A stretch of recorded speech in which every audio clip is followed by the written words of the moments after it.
Olá a todos, sejam muito bem-vindos ao nosso canal. Eu estou aqui com a minha Tech Shirt da Insider, que eu comprei ali, no camelô por 20 pila.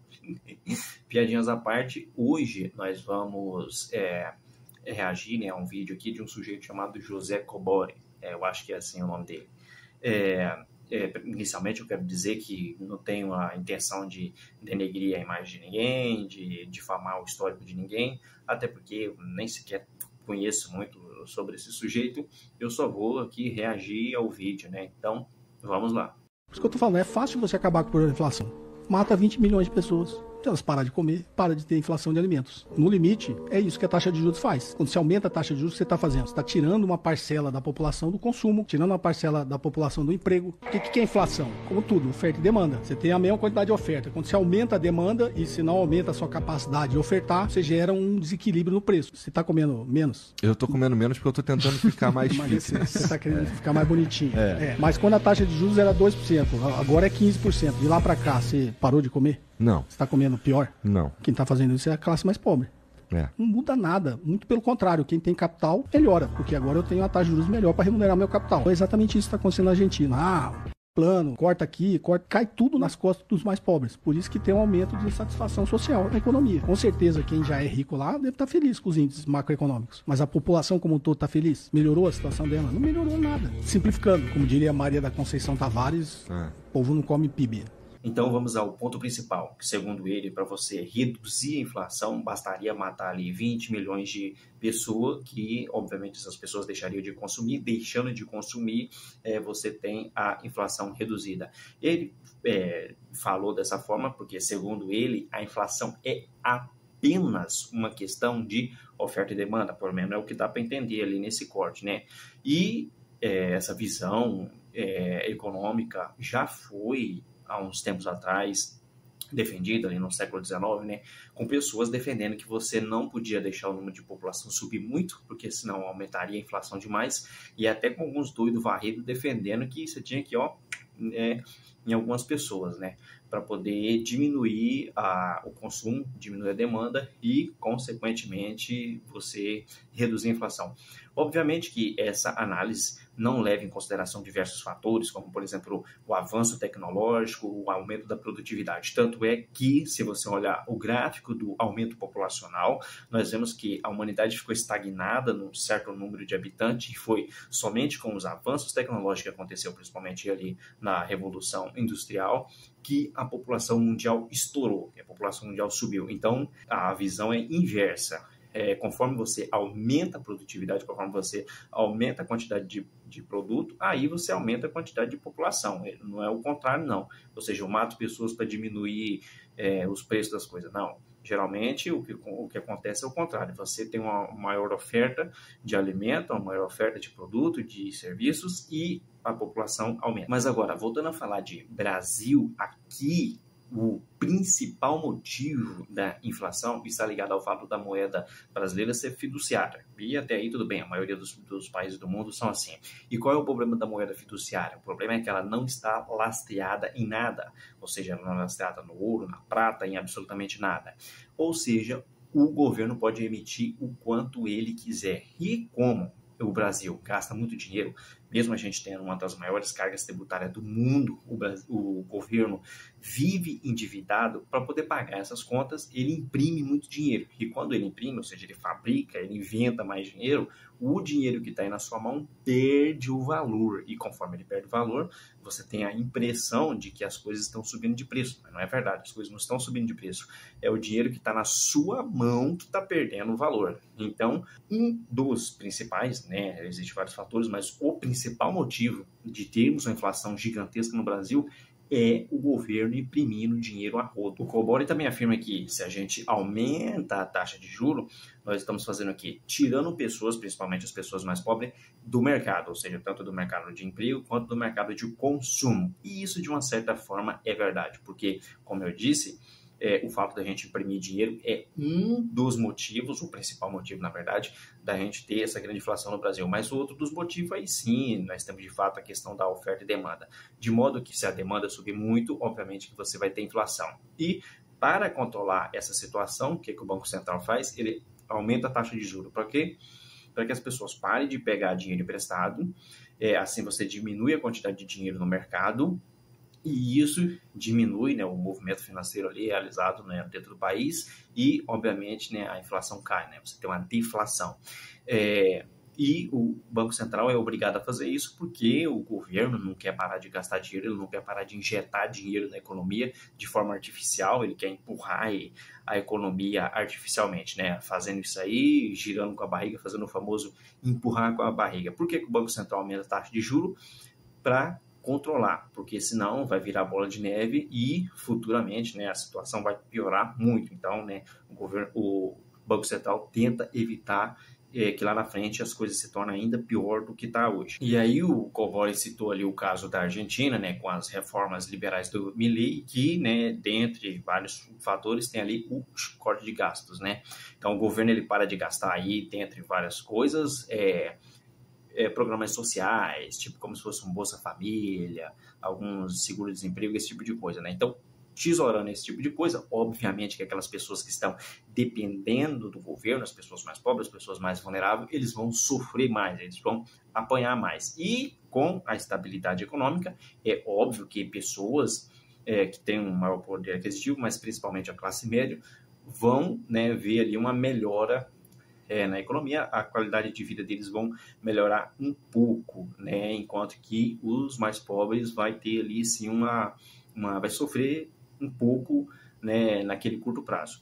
Só que o inverso disso também é realidade. Por exemplo, no início do governo, do atual governo, do governo Lula, né, o Lula 3, ele injetou muito dinheiro na economia brasileira. A economia brasileira avançou um pouquinho, né, cresceu um pouco rápido, melhorou a qualidade de vida das pessoas extremamente pobres. Muitas pessoas que viviam na extrema pobreza teve um pequeno avançozinho ali, só que com esse injeção de dinheiro de forma artificial na economia, então não é um crescimento econômico saudável, muito pelo contrário, é como se o governo pegasse esteroide anabolizante e injetasse na economia, né? Ele está fazendo a economia crescer de forma artificial. O resultado disso é inflação e, com a inflação, taxa de juro alta. E a taxa de juro vai fazer o quê?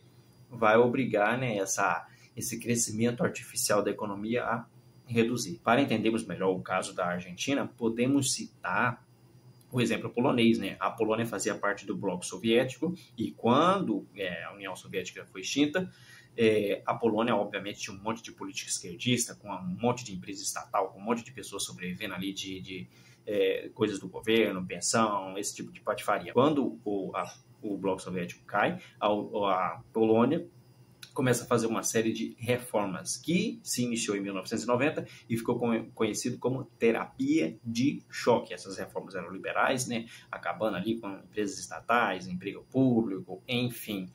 Num primeiro momento, a situação da população polonesa piorou muito. Então, as reformas fizeram o povo sofrer de início, né? Vejamos os números. Então, em 1990, a economia encolheu 12%, em 1991, a economia encolheu 7,2%, a produção industrial caiu 40% e o desemprego subiu para 16% até 1993. Porém, esse sofrimento da população polonesa foi de início, porque depois a situação da economia melhorou e, obviamente, a qualidade de vida da população melhorou e muito. Então, no início de 1990, a inflação na Polônia estava superior a 640%. Já no final de 1990, caiu para 250%.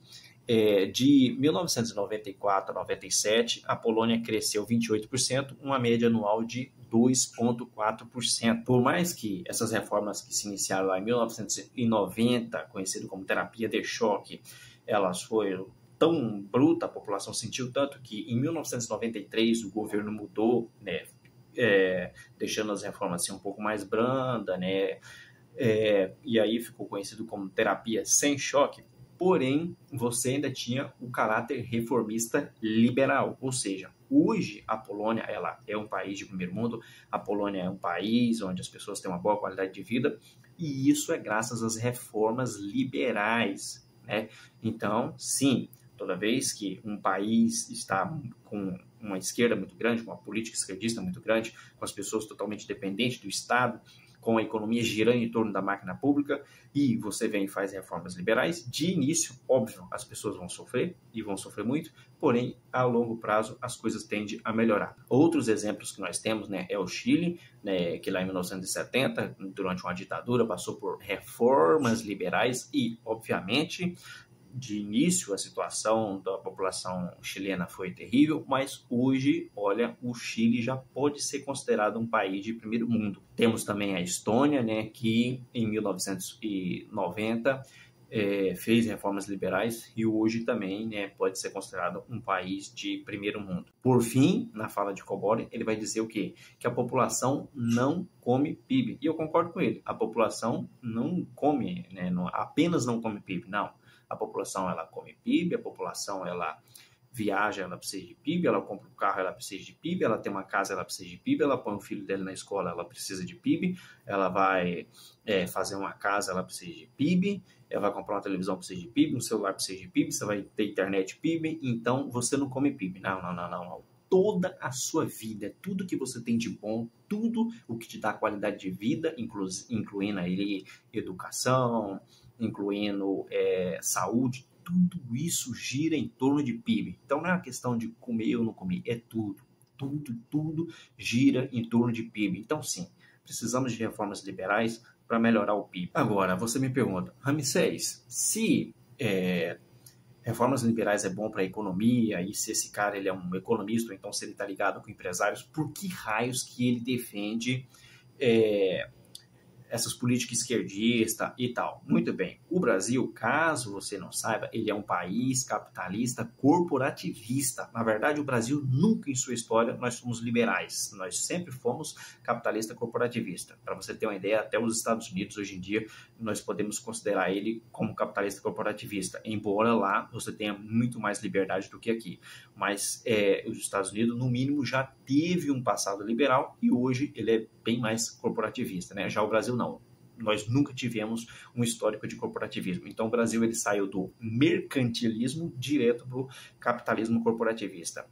E, assim, não existe muita diferença entre o mercantilismo e o capitalismo corporativista. O que isso significa? Significa que grandes empresários e banqueiros se beneficiam de políticas esquerdistas. É exatamente isso. Você aí acha que milionários, multimilionários e bilionários, eles querem política de direita?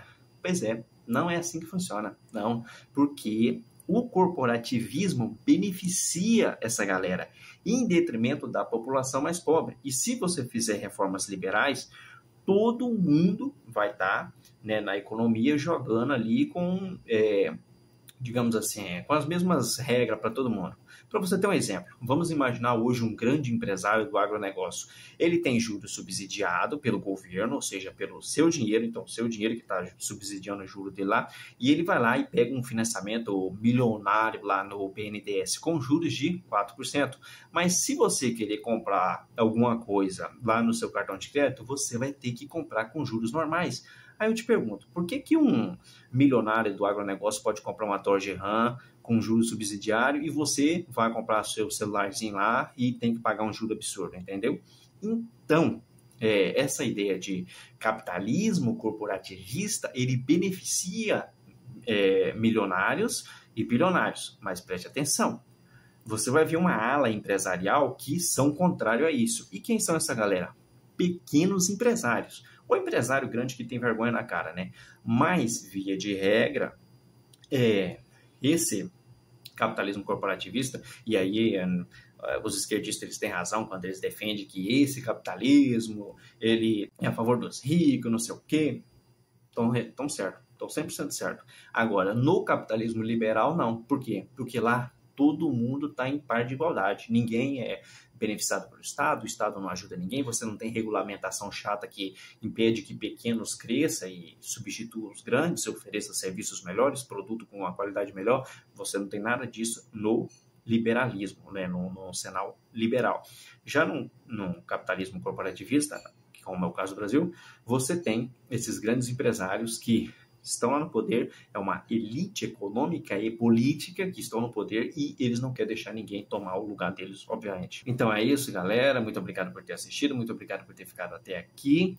Deixe o seu like, comente, se inscreva no canal e até a próxima.